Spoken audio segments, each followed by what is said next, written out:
Yo guys, Gen here, back with more Marvel Rivals content ahead of the upcoming Season 3 update, The Abyss Awakens, which is set to launch on July 11th, 2025. Now, in this video, I'll break down an overview on all of the upcoming changes regarding to buffed heroes and nerfed heroes, a new hero being added to the game, i.e. Jean Grey, aka the Phoenix, and some other features too, which will impact both the current meta and hopefully also improve the overall experience of competitive, as well as just generally throughout the game. So, on that note, let's get right into it.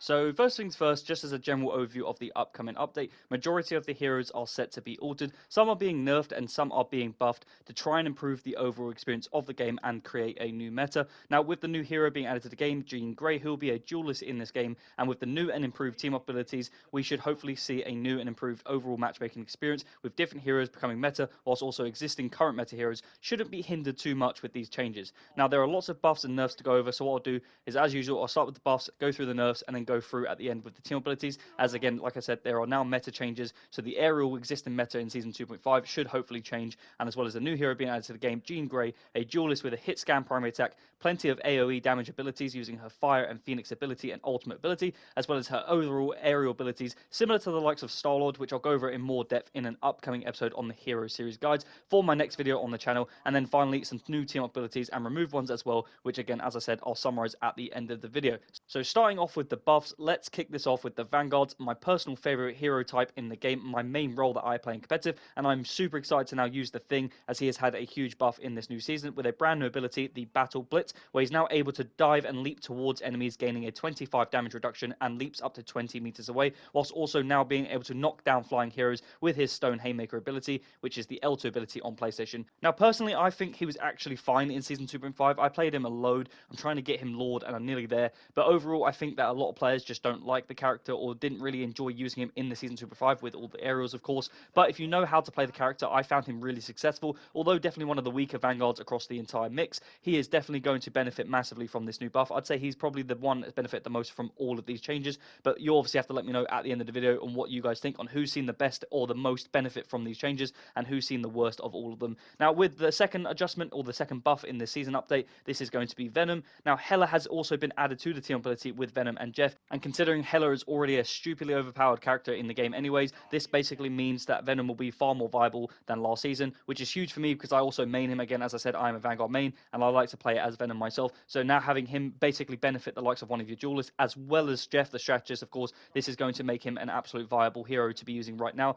especially with the new Clintar map that's being added as well. But overall, Venom has had an increase in his cellular corrosion ability that slows down enemies from now 15% to now 25%, which is good, and that is not too much of a change, but is definitely going to help you out, especially when you're trying to isolate enemies and single them out, especially stuff like that. Now as for Namor, he is also being buffed. I absolutely love this character. I think he's a very vital and pivotal character in slowing down dive heroes, one of the best counter dive heroes in the entire game. So the overall damage is being increased from 70 to 75 on his primary attack, the Trident of Neptune, as well as the projectile speed on both his primary attack as well as the Wrath of the Seven Seas, a projectile speed from 120 meters per second to now 150 meters per second, which I think is a really good damage buff and an overall speed buff, which will allow him to hit more shots consistently, in my opinion. As someone who plays him quite a lot, I think this is going to be really fun using him, and also just allow him to be more stronger at shutting down dive heroes who are also being buffed slightly in this season. As well as this, we also have Scarlet Witch, who is being buffed by reducing the max slow rate during her Reality Erasure, her ultimate ability charge, from basically 35% down to 25%, making her faster in that ultimate, as well as increasing the damage from 750 to now 850, which basically allows her to basically one-hit the likes of Groot, who was able to survive this at full health previously, which I think is going to help massively. It's not going to massively change the game as such, but as a Scarlet main, you will enjoy using this character more, as a more likely to be able to wipe out the entire team if you play it right with the speed boost and of course the damage increase. Now it also, I just generally think that the team ability with Strange is criminally underrated in my opinion, someone that is just not utilized or respected by any means, and if you know how to use this character as well as this team ability, you're going to have a really fun time as one of the highest burst DPS characters in the game with this team up. Now as well as this, Spider-Man has unfortunately in my opinion been buffed. Great, I'm not exactly excited about this, I despise the character, but of course he is someone that everyone loves and he is going to be buffed yet again, so he's going to be all over the place once again, increasing his get over here kick damage from basically when he pulls enemies from 50 to now 55, as well as increasing the spider power mid-air damage from 50 to 55 as well, and also increasing the amazing combo damage from 55 to 60, so his combo is going to be broken once again, I fear. But for Spider-Man mains, this is going to be an exciting change, and of course he is getting a new team ability with Human Torch, which I'll go over at the end of the video. Now as well as this, we also have had a change for the Winter Soldier, just a slight tweak, and And overall, I would say he has definitely been underused or sort of misunderstood for the most part in the current season, Season 2, Season 2.5. However, in Season 3, he's going to get a slight change, adjusting his roster stun damage fall off maximum at 40 meters from 60% to now 70%, so a 10% damage buff basically at range, which shouldn't change anything too much, but maybe allow other players who were using him before to use him once again. Now, as well as this, one of the bigger ones is the Wolverine buff. Now, is this going to be crazy when you add in the fact that the team ability that he's going to get with Jean Grey, which will provide him with life steal and now burning damage as well, which again, I'll go over at the end. But when you combine this, and it's worth mentioning that if you combine this with the Feral Leap increase duration from 4 seconds to now 5 seconds, meaning he has basically a crazier damage berserk stage for an extra second. However, they have slightly offset this with an increase of the cooldown ability from 12 seconds to now 15 seconds, meaning he'll use it slightly less. However, if he does snatch someone and pull them back to the team, he's going to do 1 second more of damage, which could be the difference between him actually successfully isolating someone and removing them and not doing so. So this is actually a good change in my opinion, especially as I said, once you go over the team up at the end, you'll see how crazy this can be. Now with the Invisible Woman, she has finally got her much needed buff, an inconsistent hero for the most part in Season 2 in my opinion, as it's more of a map and team dependent hero in my personal opinion. Someone that I quite like to use, and I have found that if you use in the right system, she can be really effective. However, on some maps, she just really is not that great of a support. Now, she has basically had the all projection healing on launch increase from 40 to now 45, and the damage from 20 to 25, as well as reducing the healing on return from 40 to 35, and also the damage from 20 to 15 on the return. So basically better damage and healing on the initial output, but less on the return, which is actually better because before you had to kind of position yourself to try and actually maximize the return heals and stuff like that. Whereas now, knowing that you're not going to get as rewarded for it, but it's effectively more better reward on the initial output of the heals and damage, that will basically allow you to play slightly different and do more heals, especially to those higher health targets. Now, as for the biggest change, I think personally the biggest one is the Mantis buff. She has had a massive buff, now going to be more effective and a more better sort of primary healer. Finally, the Healing Flower new effect that basically heals allies by 2.5% of their maximum health, whilst also reducing the base heal from 20 per second to now 12.5 per second. So she now deals basically 2.5% of a teammate's maximum health, as well as the 12.5 per second heal as well. So for high health targets, she's going to be far more effective. And as well as this, she has also had an increase in the energy cost of the Soul Resurgence ultimate ability from 3,700 energy to now 4,300. So a massive increase in the grand scheme of things, but also the bonus max health that it provides is gone up from 100 to now 150. So overall, I think she's going to do more healing and be a better healer. Have the ultimate, of course, less frequently, so hopefully should balance itself out. But with the massive buff to healing output, especially to high health targets, where she's going to now become a more primary focused healer, someone who can really sort of provide some good and sufficient heals for the likes of Vanguards and be better all around and more consistent. I think this is a huge dub in my opinion. Now, as for the nerfs, that's all of the buffs in this list. So as for the nerfs, we are going to start with Emma Frost. So not too bad of a nerf in my opinion, but they have reduced the damage output of her telepathic pulse damage, so the primary attack. They've also reduced the diamond form damage reduction from 30% to now 25%, and they've also reduced the energy cost of her sonic seduction, the ultimate ability, from 3,700 to now 3,400. Overall, I think this character is just broken. I'm not really a fan of her. Again, as I said in all of the videos and in this video, I am a Vanguard main myself. I love playing the tank role, but I just think that this character definitely needs more balancing. I don't think this is a fair balance by any means. I still think she's going to be probably the best Vanguard in the entire game, even with these nerfs.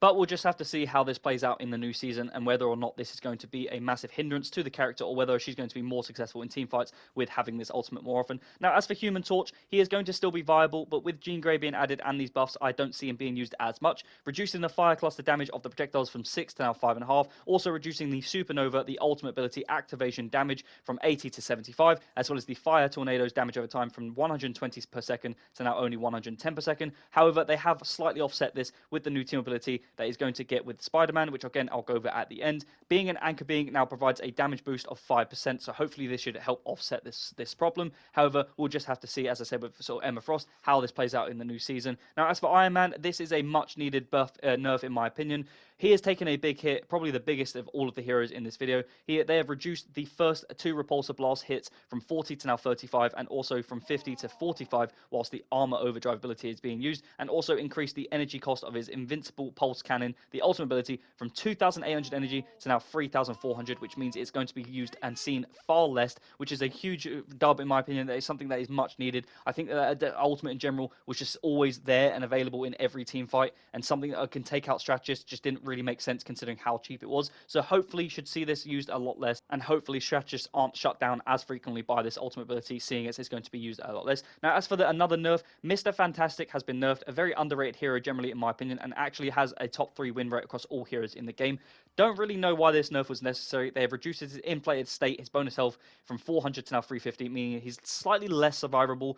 But for the most part, I would say he is still a strong hero. I don't think this was needed. I think in order for him to be viable and still be effective, he has to be quite tanky. But for the most part, most players hate dealing with him. And I can agree. I do understand how he's just really annoying to deal with. But for the most part, that is the whole point of the character. He's trying to sort of be the most annoying and survivable character, someone that's really, really hard to remove and get rid of, especially when he sort of pressures high into teams and plays on the objective and sort of remains at point pressure focused. He is a really annoying and evasive character to try and deal with, especially that he can sort of entangle and aggro aerial players as well. So hopefully this maybe doesn't change him too much, because I don't think he's necessarily used a lot for the most part. However, with this change, we might see that he's used slightly less. Who knows? We'll just have to see how it plays out. And then another nerf that they've added in is the Punisher. This, in my opinion, was slightly needed because of the turret, so I'll go over shortly. Now, the ammo and damage buff that was added in Season 2.5, this was a crazy buff and made him one of the best duelists in the entire game. Probably top 5, in my opinion, in the later part of Season 2. Now, the nerf, I do think, is needed, as I said, because they have now reduced the culling turret projectile damage from 12 to now 10, and decreased the spell field damage from 12 to 10 as well. So the damage of the turret is basically reduced massively, which is great, because that turret was just stupid. As well as this, they've increased the energy cost of his ultimate ability, the Final Judgment, from 3,400 energy to now 3,700. So you're going to see that used slightly less, which isn't going to change too much, because let's be honest, he's almost like Iron Man. You see him have this in most team fights as well. However, having it slightly increased should hopefully solve the problem with him not seeing it so often and not being able to use it so often. So hopefully that should help us out. But we'll just have to see how this plays out in the new season, of course. Now, as for Loki, they have tried their very best to try and nerf the character without making him, of course, absolutely useless. So he's still going to be very overpowered and probably the #1 strategist still in the game, by increasing the energy cost of his God of Mischief ultimate ability from 4,000 energy to now 4,300. So you'll see the ability used a lot less, so hopefully he's less effective. But again, he'll still be the best in the game, in my opinion. Now, as for Ultron, he has seen some tweaks. They've reduced his dynamic flight acceleration effect from 8 seconds to now 6 seconds. Although on sort of plain sight that looks like a nerf, I think having the ability more frequently actually means it's slightly better for his playstyle and the way I would play him and the way I have played him. So I think he's still going to be a great damage dealer all around, as he is a pseudo duelist. However, with the healing impact that he's taken, reducing his imperative fireball bonus health for himself from 75 to now 65, and as well as his teammates from 55 to 50. So basically, still great damage output overall. With the cooldown change to flight, this actually means he can use the ability 2 seconds quicker, which of course provides that nice dash and health gain. But overall, less healing to teammates. So like Warlock, not someone you want to use particularly in a 2 support setup. Not someone I would like to have on my team, especially in a 2 support setup. So now leaning towards that more of a 3 support setup if you're going to use him. But of course, that's because he's going to have that great damage output. So just you got to bear that in mind if you're going to use him and see him in your games. Now that's pretty much it for all of the buffs and nerfs. As for the team abilities and the changes in Season 3, the Guardian Revival, so the Adam Warlock, Star-Lord, and Mantis team ability has been changed, increasing the Leader's Soul and Nature's Soul ability cooldown from 120 seconds to now 135. I don't think this is a massive change by any means. I think this is not going to do much in the grand scheme of things. You'll still be able to use the ability regularly, and 15 seconds won't really be that much of a game changer. So I don't think that's going to bother anyone that plays any of these characters. Now, as for the symbiote shenanigans, the Venom and Jeff Landshark team ability has increased the Guardian of the Deep maximum bonus health from 50 to now 100, and the max tendril link, basically the period that tendril is leached out from Jeff, is increased from 3 seconds to now 5 seconds. And then as well as this, Hela now has access to this ability, and when her Soul Drainer ability pops, that R1 that sucks in every enemy, basically the symbiote tendrils now lash out at enemies and deals damage, which I don't think is going to be a crazy damage buff or anything like that for her character, but just overall I think it's going to benefit Venom the most. Being a team up ability and anchor for the likes of now 2 heroes should hopefully make him more viable, and as a Vanguard main myself, as I said, I think this is going to be really good and make Venom far more viable in the grand scheme of things. Now, as well as this, Squirrel Girl is no longer a part of the Spider-Man team ability where she had that cool CC ability to stun and trap enemies, but now instead joins Ultron and Iron Man in the Stark Protocol team ability, where she'll gain a nanotech gauntlet, letting her command one of her squirrels to ride the gauntlet, which is a homing and auto lock ability, which doesn't deal too much damage in the grand scheme of things, but hopefully should be a cool ability to be able to track and trace enemies and be able to lock on them around the corners and stuff like that, especially heroes that are trying to fly away. So instead of being sort of a counter dive hero with that ability, she still has her L2 one, of course, but without the team ability, she's going to be more of a track and trace sort of hero, especially more effective against the likes of aerials. So that should hopefully help her out in the grand scheme of things. Now, as for the new team ability with the sort of Human Torch and Spider-Man, Human Torch gains a 5% damage boost as the new anchor, and Spider-Man unlocks the new Inferno Blast ability, which will add area of effect to his tracers, which I do fear is going to be broken when you add in the fact that all of the buffs that he's getting in this new season, but I guess we'll have to see how this plays out. And then as for another new team ability for Wolverine and G Grey, the new Phoenix team ability, that where Phoenix gains a 10% damage boost and Wolverine gains the new Phoenix Warrior ability, which will basically allow him to sort of steal life from enemies and also add AoE and burning to enemies with his claws. So this basically means that Wolverine is an insta-ban. I think we can all agree he's going to be broken, especially with Jean Grey probably going to be used very frequently for the most part, especially in competitive. So if you're going to try and use Wolverine, which I definitely am going to try, good luck with that, because I think he's definitely going to be the first target that gets banned in every single competitive game at the higher levels. Also, Storm is losing her 5% damage bonus that she gains with the Human Torch team ability, which shouldn't change too much in the grand scheme of things, but as a sort of a dominant hero in Season 2.5 and Season 2 in general, she was definitely one of the best duelists in the game, so I think this might change some aspect of her gameplay. But with us going away from the sort of aerial meta anyways, I don't think we'll see Storm used anywhere near as much as we did in that season anyways. Now, in summary, following the latest Season 3 update, the game should feel very different with the new buffs and nerfs, team-up changes, and new and removed team-up abilities as well as the new hero Phoenix, which should be really refreshing, and I'm super excited to play. If you guys have enjoyed the video, don't forget to like and subscribe, and if you have any comments or thoughts about Season 2 in general as a whole, or if you have any upcoming thoughts about the new update, please let me know down below in the comments, as I'm interested to hear all of your thoughts, and I'll get right back to you. I'm Vision SGN, I hope you enjoyed the video, and I'll see you in the next one.